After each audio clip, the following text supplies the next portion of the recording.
Interesting thing is when you buy right? So here's why I'm always telling people that don't skimp on the 70% rule. Everybody's tempted, especially if they, I guess goes back to what and I know I say some of this stuff ad nauseum, but it's so important to understand. So the reason why I say your marketing plan is so important, because if you're not generating leads and you're not finding stellar deals, you're tempted to take okay deals you find on the MLS or that you overpay for from a wholesaler because you're desperate to get in the business. When you get into an okay deal, again, it works if everything works. If everything goes right on that deal, you'll still probably squeak out a decent profit and it may be worth your time.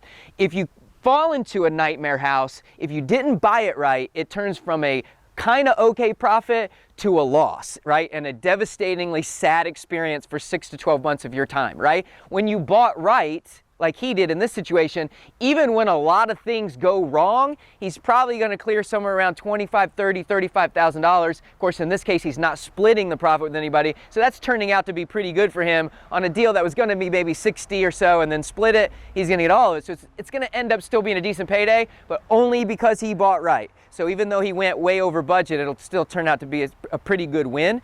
Most of us would all love a bad deal that made us 30 grand. But again, it all comes down to buying right and making sure you don't pull the trigger on bad deals. And unless, I always like to give this caveat, I'm talking to a wide swath of people.